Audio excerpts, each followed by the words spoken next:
நியாயாதிபதிகள் அதிகாரம் 13.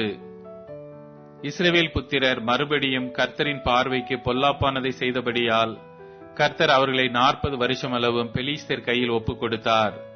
அப்பொழுது தான் வம்சத்தானாகிய சோரா ஊரானான ஒரு மனுஷன் இருந்தான். அவன் பேர் மனோவா. அவன் மனைவி பிள்ளை பெறாத மலடியாயிருந்தாள். கர்த்தருடைய தூதனானவர் அந்த ஸ்திரீக்கு தரிசனமாகி அவளை நோக்கி, இதோ, பிள்ளை பெறாத மலடியான நீ கற்பந்தரித்து ஒரு குமாரனை பெறுவாய். ஆதலால் நீ திராட்சை ரசமும் மது பானமும் குடியாதபடிக்கும் தீட்டானது ஒன்றும் புசியாதபடிக்கும் எச்சரிக்கையாயிரு. நீ கற்பந்தரித்து ஒரு குமாரனை பெறுவாய். அவன் தலையின் மேல் சவரகன் கத்தி படலாகாது. அந்த பிள்ளை பிறந்தது முதல் தேவனுக்கென்று நசரேயனாயிருப்பான்.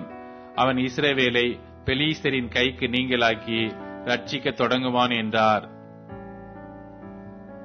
அப்பொழுது அந்த ஸ்திரீ தன் புருஷனிடத்தில் வந்து, தேவனுடைய மனுஷன் ஒருவர் என்னிடத்தில் வந்தார். அவருடைய சாயல் தேவனுடைய தூதரின் சாயலைப் போல மகா பயங்கரமாயிருந்தது. எங்கே இருந்து வந்தீர் என்று நான் அவரிடத்தில் கேட்கவில்லை. அவர் தம்முடைய நாமத்தை எனக்கு சொல்லவும் இல்லை. அவர் என்னை நோக்கி, இதோ, நீ கற்பந்தரித்து ஒரு குமாரனை பெறுவாய்.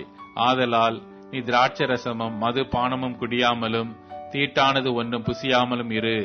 அந்த பிள்ளை பிறந்தது முதல் தன் மரண நாள் மட்டும் தேவனுக்கென்று நசரேயனாய் இருப்பான் என்று சொன்னார் என்றால்.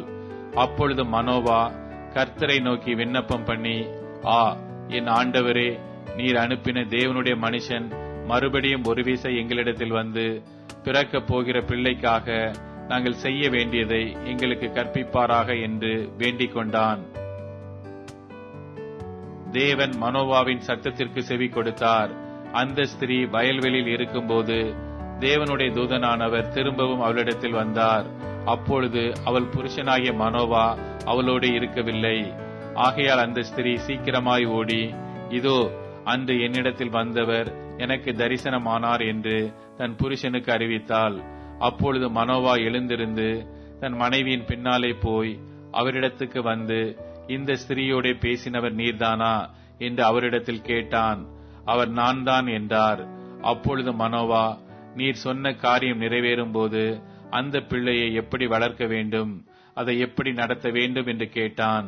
கர்த்தருடைய தூதனானவர் மனோவாவை நோக்கி, நான் ஸ்திரீயோட சொன்ன யாவற்றிற்கும் அவள் எச்சரிக்கையாயிருந்து திராட்சை செடியிலே உண்டாகிறதொன்றும் சாப்பிடாமலும் திராட்சை ரசமும் மது பானமும் குடியாமலும் தீட்டானதொன்று புசியாமலும் நான் அவளுக்கு கட்டளையிட்டதையெல்லாம் கை கொள்ள கடவல் என்றார்.